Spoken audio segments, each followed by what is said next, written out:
वहीं उत्तर प्रदेश जिला भदोही से चलकर बिंद समाज के जाने माने उद्योगपति एवं बिंद समाज कल्याण संघ के राष्ट्रीय अध्यक्ष तथा समाजवादी पार्टी के उपाध्यक्ष डॉक्टर राजेंद्र एस बिंद महाराष्ट्र मुंबई में एक बड़े केमिकल फैक्ट्री के मालिक हैं। डॉक्टर राजेंद्र एस बिंद का कहना है कि समाज का सर्वांगीण विकास एवं समाज का राजनीतिक एवं सामाजिक हिस्सेदारी के लिए सभी संगठनों को एक प्लेटफार्म पर काम करना पड़ेगा। उन्होंने बताया कि बिंद समाज कल्याण संघ का संगठन देश के कई राज्यों में संगठन का काम तेजी से चल रहा है। साथ में उन्होंने मीडिया से मुखातिब होते हुए बिंद जी ने कहा कि उत्तर प्रदेश के 2027 के विधानसभा चुनाव में चुनाव लड़ने का जिक्र करते हुए समाज को राजनीतिक एवं सामाजिक भागीदारी दिलाने के लिए भी आश्वासन दिया तथा उन्होंने भारतीय जनता पार्टी के नीतियों का विरोध करते हुए समाजवादी पार्टी के कई कल्याणकारी योजनाओं को गिनाने का काम किया। 9 Bharat TV bureau report, Maharashtra, Mumbai. नमस्कार दोस्तों, इस समय हम आए हैं मुंबई के कांदिवली काशी मीरा रोड। हमारे बीच में डॉक्टर यश बिंद जी हैं, जो कि बिंद समाज में एक पति माना जाते हैं, जो कि इनका बिंद समाज कल्याण संघ के राष्ट्रीय अध्यक्ष भी हैं। आइए इनसे बात करते हैं कुछ समाज के बारे में। सबसे पहले दोनों चैनल में स्वागत है सर आपका। धन्यवाद। 9 भारत टीवी 9 भारतीय टीवी को मैं, उनके दर्शकों को मैं नमस्कार करता हूं और मैं आपको धन्यवाद भी देता हूं कि मेरी बात को आप पहुंचाने के लिए आप मेरे पास में आए, उसके लिए आपको मैं धन्यवाद देता हूं। सर जी, जो कि आप मतलब बिंद समाज कल्याण संघ के राष्ट्रीय अध्यक्ष भी है और आप मतलब वो सपा में भी कुछ है, आप अपना बता दीजिए परिचय। मैं बिंद समाज कल्याण संघ का राष्ट्रीय अध्यक्ष हूं जी, और ये हमारी संगठन महाराष्ट्र में काम कर रही है, गुजरात में काम कर रही है, मध्य प्रदेश में काम कर रही है, उत्तर प्रदेश में काम कर रही है, राजस्थान में भी काम कर रही है। हमारा इस संगठन के माध्यम से हम हमारे समाज के लोगों को जागरूक करने का काम कर रहे हैं। जो केवट समुदाय में, केवट जाति में, जैसे बिंद, निषाद, सहानी, मल्ला जो उपजातियाँ हैं, इन सभी जातियों, हमारे उपजातियाँ हैं, इन सभी जातियों को हम जागरूक करने का काम कर रहे हैं। सभी को लेके मतलब सभी को, सभी लोगों को लेकर हम इस पे काम कर रहे हैं, लोगों को जागरूक करने का काम कर रहे हैं। सर, जो कि बिंद समाज में कई मतलब संगठन बने हुए हैं, आप एक बार मीटिंग भी रखे थे, हम भी आए थे। आप लोग का पार्टी लेवल पे क्या मतलब विचार किए आप लोग रखे थे कि मतलब अगर वक्त आएगा तो हम एक ही संगठन, एक मिल के एक प्लेटफॉर्म पे काम करेंगे? तो आप लोग का क्या उद्देश्य है, क्या आपका विचार बना? देखिए, आप मुझे लगता है उस कार्यक्रम में आप आए थे जी। और मैं आपको बताना चाहता हूँ कि देखिए, जितने भी संगठन, जो संगठन बिंद समाज कल्याण संघ के अलावा और भी संगठन चल रहे हैं, उनका भी उद्देश्य समाज हित के लिए है, समाज को सुधार करने के लिए, समाज में जो कुरीतियाँ हैं उसे ख़त्म करने के लिए, लोगों को जागरूक करने के लिए। तो सभी लोग एक ही जो विचारधारा है, उसी विचारधारा पे सभी संगठन काम कर रहे हैं। तो मैं सभी संगठनों को मैं कहूँगा, हम सब मिलकर काम करें और जहाँ भी जो संगठन का कार्यक्रम होता हो उसमें हर किसी को बुलाया जाए, उसमें भेदभाव न किया जाए, क्योंकि उद्देश्य, जो आखिरी उद्देश्य है, वो उद्देश्य समाज हित के लिए है।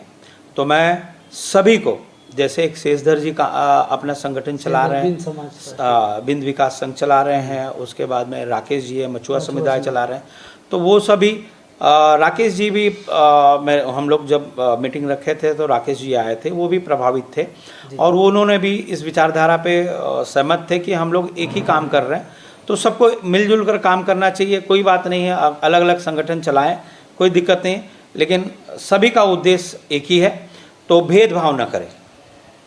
अब सभी राष्ट्रीय अध्यक्ष आए थे, मगर बिंद समाज के जो है शेषधर राष्ट्रीय अध्यक्ष नहीं आए थे।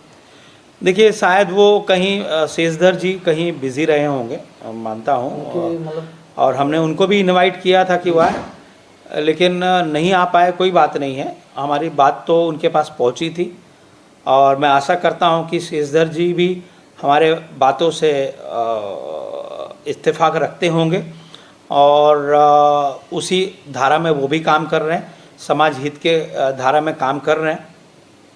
तो मैं उनको भी कहना चाहूँ कि हम सब एक हैं और कहीं भी आपका कार्यक्रम हो, और मैंने कभी भेदभाव नहीं किया है। हमारा संगठन अलग होगी लेकिन हम लोग एक ही हैं। कास्ट तो एक ही, सब ये अलग अलग है, संगठन चला ठीक है, जब जरूरत पड़े तो आप एक हो जाओ, वही तभी तो मजबूत होंगे ना सर। जरूर, आप जो कह रहे हैं मैं आपके बातों पे सहमति जताता हूँ, आप सही बोल रहे हैं और मैं आशा करता हूँ कि सभी लोग हम साथ में ही रहेंगे। सर आपके और सुने, मतलब जो आप संगठन है जो आपका, इसमें शादी विवाह भी जो गरीब अपने कास्ट के आप लोग करते हो, शादी विवाह जो गरीब है लाचार है उनके काफ़ी आप मदद करते हो। तो ये कब कब होता है, मतलब कैसे किस जरिए से मतलब आपको संपर्क करेंगे? जैसे जो गरीब हैं लाचार आप नहीं जानते, उन किस तरह से आप संपर्क करेंगे तो उनका मतलब विवाह शादी हो पाए? देखिए, हमारे बिंद समाज कल्याण संघ के जी जितने भी पदाधिकारी हैं और सदस्य हैं जी उनके पास में ये मैसेज पहुंचा दिया जाता है। जब भी कार्यक्रम रखी जाती है तो वो लोग सब मिलकर कार्यक्रम को सहयोग करते हैं, लोगों के बीच में संदेश पहुंच जाता है। और जो बच्चे हैं, जो शादी योग्य जो बच्चे हैं, उनके पास उनके परिवारों में ये मैसेज पहुंच जाती है। और हर साल में कार्यक्रम, ऐसा कोई नंबर नहीं है कि आप डायरेक्ट मतलब संपर्क करें तो? जरूर है ना। आप फेसबुक पे, आप व्हाट्सएप पे जाएंगे, अपना इस पे सोशल मीडिया पे जाएंगे तो बिन समाज का नंबर है, उसमें नंबर है, संपर्क नंबर है, ईमेल आईडी है, हमारे ऑफिस है यहाँ आप संपर्क कर सकते हैं, मेरे नंबर्स हैं, यहाँ संपर्क कर सकते हैं। तो फ़ोन आता है और लोगों को, जो हमारे कार्यकर्ता हैं उत्तर प्रदेश में, उनके पास में ये बात पहुंच जाती है, वहाँ लोग अप्रोच करते हैं और वो कार्यक्रम को फिर आयोजन किया जाता है। सर ये जो ऑफ़र है ये सिर्फ मतलब उत्तर प्रदेश के लिए है कि पूरे वर्ल्ड, मतलब पूरे भारत में सब? नहीं, पूरे भारत में। अभी हम लोग ये कार्यक्रम गुजरात है, गुजरात कि हर एक जगह मेरा चलता है। हाँ, गुजरात है, कार्यक्रम तो सभी जगह चलते हैं। गुजरात है, महाराष्ट्र है, उत्तर प्रदेश है, यहाँ तो हम लोग कार्यक्रम कर रहे हैं। और हमारे सक्रिय जो कार्यकर्ता हैं गुजरात में सक्रिय हैं, हमारे उत्तर प्रदेश में हैं, और हम लोग हाड़िया में भी कार्यक्रम करते हैं, शादी विवाह का कार्यक्रम, भदोई में भी करते हैं कार्यक्रम। तो अभी ये बार कार्यक्रम कहाँ रखना है देखेंगे और उसके हिसाब से आपको भी इत्तला करेंगे, तो आपके माध्यम से भी और लोगों के पास में आप पहुँचा सकते हैं बात को। सर जो कि मतलब ये उत्तर प्रदेश के जो रहने वाले हैं उन्हीं लोग के लिए मतलब ज़्यादातर है? देखिए, उत्तर प्रदेश नहीं, ये सभी क्या होता है, जैसे उत्तर प्रदेश में कार्यक्रम होगा तो वहाँ के लोग सम्मिलित हो जाएंगे। गुजरात में होगा, गुजरात में तो गुजरात में, अब गुजरात से वहाँ जाने में दिक्कत होगी। जी जी। तो जहाँ जो कार्यक्रम होगा वहाँ लोग ये होंगे। और सर आप चुनाव भी लड़ने को मतलब एक बार आए थे, ठीक है, अभी क्या 2027 में आ रहा था, क्या आप फिर से आएंगे? मैं ज़रूर प्रयास करूंगा और लड़ने का। अब हमारे माननीय राष्ट्रीय अध्यक्ष अखिलेश यादव जी, क्योंकि मैं समाजवादी पार्टी से जुड़ा हूं और मुझे सम्मान नहीं, मेरे पूरे समाज को सम्मान करने का काम राष्ट्रीय अध्यक्ष अखिलेश यादव जी ने किया है। मुझे इस वक्त, मैं उपाध्यक्ष पद पर, समाजवादी पार्टी का उपाध्यक्ष पद पे हूँ। सर जो कि आप अगर सत्ता में आते हो तो अपने समाज के लिए क्या संदेश देना चाहते हो?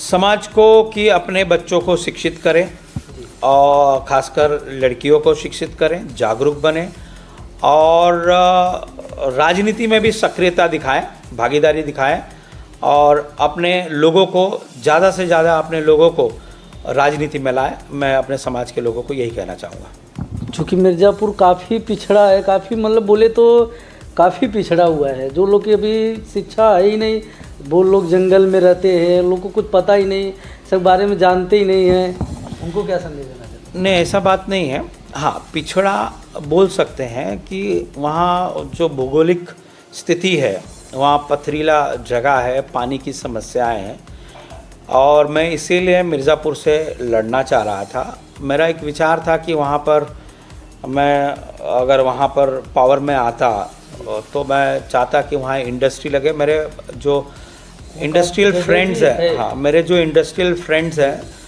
उनको मैंने आग्रह किया था कि आप है ना इंडस्ट्री लगाएं, लेकिन दिक्कत कहाँ आती है, जब तक हमारे हाथ में कुछ नहीं होगा तो हम उन्हें जो सरकारी सुविधाएं हैं, जैसे एक टेबल के ऊपर बैठ के उनको जो क्लियरेंस इंडस्ट्री बनाने के लिए चाहिए वो नहीं कर पा रहे हैं। और ये सरकार जो भारतीय जनता पार्टी है ये नहीं कर रही है। अगर मैं वहाँ जीत कर आया होता तो हमारे जितने भी इंडस्ट्रियल फ्रेंड है, क्योंकि मैं उद्योग से जुड़ा हूँ, तो मेरे साथ में जो इंडस्ट्रियल फ्रेंड्स हैं उनको प्रेरित करता और वहाँ इंडस्ट्री लगाने का काम करवाता। और आगे भी मैं जब भी इसमें राजनीति में आता हूँ तो मैं आपके चैनल के माध्यम से जनता को बताना चाहता हूँ कि मेरे जितने भी रिसोर्सेज हैं, क्योंकि मैं उद्योग से जुड़ा हूँ तो मेरे पास में सब इंडस्ट्री वाले लोग हैं, उनको मैं वहाँ ले जाकर उनको प्रेरित करूँगा और वहाँ इंडस्ट्री लगाने का काम करूँगा, ताकि हमारे लोगों को नहीं, वहाँ के लोगों को, पूरे उत्तर प्रदेश के लोगों को रोजगार मिले। सर, जो कि बीजेपी भी बहुत दावा करती है कि मैं कंपनी डालूंगा, फैक्ट्री, अभी तक क्या कुछ आगे आके तो कुछ समझ में नहीं आ रहा है, आप उस पर क्या बोलना चाहते हैं? देखिए, पिछले 10 सालों में माननीय योगी तो बहुत दावा करते हैं कि मैं कंपनी डालूंगा, ये करूंगा। पिछले 10 सालों में आपने देखा होगा देश की स्थिति इतनी खराब कर दिया गया, धर्म की राजनीति करके, जातिवाद की धर्म के नाम पे लड़ाया जा रहा है, क्योंकि उनको राजनीति में बने रहने के लिए हर संभव वो काम कर रहे हैं, लोगों को गुमराह किया जा रहा है। आज पिछले 10 सालों में जो स्थिति है देश की, मैं अब खासकर उत्तर प्रदेश का बात करना चाहता हूँ। वहाँ बेरोजगारी बढ़ गई है, महंगाई बढ़ गई है, वहाँ पर शिक्षा का, यहाँ तक कि स्कूल्स को बंद किए जा रहे थे, क्योंकि वो ये जानते हैं, हाँ, ये जानते हैं अगर स्कूल को बंद कर दिया जाएगा तो जो गरीब तबके के लोग हैं उनके पास एक जरिया था स्कूल का पढ़ाने का। हम लोग हमारे समाज के लोगों को ही नहीं, पूरे समाज के लोगों को जागरूक करने का काम कर रहे थे कि अपने बच्चों को पढ़ाएं, लेकिन स्कूल ही ख़त्म कर दिया जाएगा तो बच्चों को पढ़ाएंगे कहाँ? शिक्षा ही नहीं रहेगा। तो हम लोग जागरूक करने में सक्षम हो गए और लोग अपने बच्चों को स्कूल में भेजने में कामयाब हो गए थे, लेकिन स्कूल ही बंद कर दिया जा रहा है। इस तरीके का कृत्य किया जा रहा है, क्योंकि ये जानते हैं कि बेसिक एजुकेशन में अगर मारा जाएगा, अगर 2-4 साल भी अगर बच्चों को परेशान कर दिया जाएगा तो वो आगे पढ़ नहीं पाएंगे, क्योंकि उनका समय निकल जाएगा, वो कोई कॉम्पिटिशन्स में नहीं खड़े हो पाएंगे, वो बच्चा आगे नहीं पढ़ पाएगा। अगर वो 4 साल उसका बिगड़ गया तो उम्र का क्राइटेरिया जो होती है वो निकल जाएगा, उसको कहीं सरकारी नौकरी नहीं मिलेगी, कहीं नौकरी नहीं मिलेगी। तो ये स्थिति है। खाली ये जो सरकार है भारतीय जनता पार्टी, तो जब तक जनता मिलकर भारतीय जनता पार्टी को नहीं हटाएगी तब तक सुधार नहीं आएगा। तो पहले भारतीय जनता पार्टी को हटाए। और मैं आपके चैनल के माध्यम से मैं आप लोगों को हमारे जनता को बताना चाहता हूं कि हम राष्ट्रीय अध्यक्ष माननीय अखिलेश यादव जी से कहेंगे कि जो, और आपने देख रहे हैं कि जो समाजवादी पार्टी जब भी थी तो उन्होंने विकास का काम किया, बच्चों को प्रोत्साहन करने के लिए उन्होंने लैपटॉप बांटे। तो हम अगर समाजवादी पार्टी की सरकार आती है तो मैं हमारे समाज के लोगों को ही नहीं, पूरे उत्तर प्रदेश लोगों को बताना चाहता हूँ कि हम लोग खुशहाली और जो जो बेरोजगार हैं उनको नौकरी दिलाने का भी काम करेंगे, शिक्षा के ऊपर काम करेंगे, जो आम जनता की परेशानी है उस पर हम काम करेंगे। सर, जो कि आप बोल रहे जैसे सपा का सरकार 2014 के बाद तो सपा का ही सरकार था, फिर भी तो कंपनी नहीं डाला गया। नहीं, बहुत कुछ आपने देखा होगा, इतर की जो कंपनियां लाई गई, माननीय राष्ट्रीय अध्यक्ष जी ने लाया। आपने जो रोड्स है, जो हाईवेज़ है, उन्होंने बनाया, प्रगति के उसमें लाया। जितने भी उन्होंने एक कंपनी थी, लैपटॉप की कंपनी थी, उसको लाया गया। तो ये इंफ्रास्ट्रक्चर बनाने वाले समाजवादी पार्टी की सोच थी। अगर समाजवादी पार्टी को और अगर आगे जनता ने मैंडेट दिया होता, वहाँ देखिए आप मेट्रो लाने का काम भी समाजवादी पार्टी ने काम किया। अगर मैंडेट दिया होता तो आगे हम लोग और काम किए होते। आपके समाज में एक नेता और है जो कि इस समय छाए हुए हैं, माननीय मुकेश साहनी जी, उनके बारे में क्या बोलना चाहते हैं? मुकेश साहनी को मैं धन्यवाद दूंगा कि वो समाज के हित के लिए कार्य कर रहे हैं। और उन्होंने हमेशा, वो भी एक छोटे, उनका इतिहास देखेंगे तो वो भी एक छोटे परिवार से ऊपर आए हैं और वो पीड़ा लोगों का समझते हैं, समाज का पीड़ा समझते हैं और उसी कार्यरत में वो काम कर रहे हैं। उन्होंने भारतीय जनता पार्टी को छोड़ के इंडिया गठबंधन के साथ में, माननीय राहुल गांधी के साथ में, तेजस्वी जी के साथ में माननीय राष्ट्रीय अध्यक्ष अखिलेश यादव जी के साथ में कंधे से कंधा मिलाकर वो लड़ाई लड़ रहे हैं।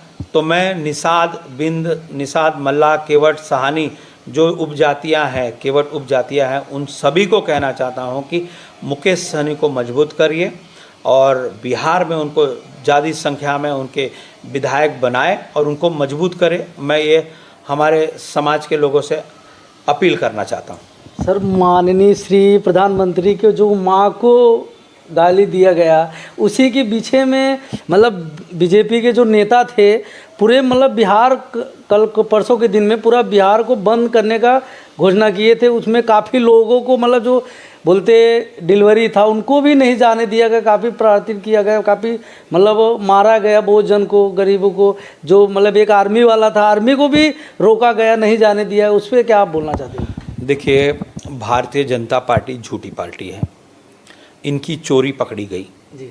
जो वोट चोरी का मुद्दा है और SIR जो की जा रही है, आप देखिए 65 लाख लोगों को वोटर लिस्ट से निकाला गया। बिहार में ये भी लोग ये कहते थे कि बांग्लादेशी है, तो बताएं ना कि इतने क्या 65 लाख लोग जो है बांग्लादेशी हैं, वो बताने के लिए तैयार नहीं है। अब इनकी चोरी पकड़ी गई है, जो माननीय राहुल गांधी ने जो बताया, ये भयंकर स्थिति है। ये डेमोक्रेसी को ख़त्म करने वाली बात है, क्योंकि आप जो वोट डालते हैं आपको नेता को चुनने के लिए, लेकिन उन्हीं के अधिकार को ये मारा जाता है। इससे इस मेन मुद्दे से लोगों को भटकाने के लिए ये रो रहे हैं। देश का प्रधानमंत्री अगर आके रोए तो इससे बड़ा विडंबना कहाँ है। ये नरेंद्र मोदी जी प्रधानमंत्री सशक्त होते हैं, मजबूत होते हैं, और जब नरेंद्र मोदी जी रो रहे हैं इसका मतलब वो कमज़ोर हैं। और किस तरीके से देश चलाएंगे, झूठे बोलकर और सत्ता में बने रहने के लिए, ये सब लोगों को उस मुद्दे से भटकाने के लिए ये सब काम कर रहे हैं। आपने पिछले 10 सालों में देखा होगा, आप अंधविश्वास बढ़ गई, धर्म के नाम पे लोगों को मारा पीटा गया है।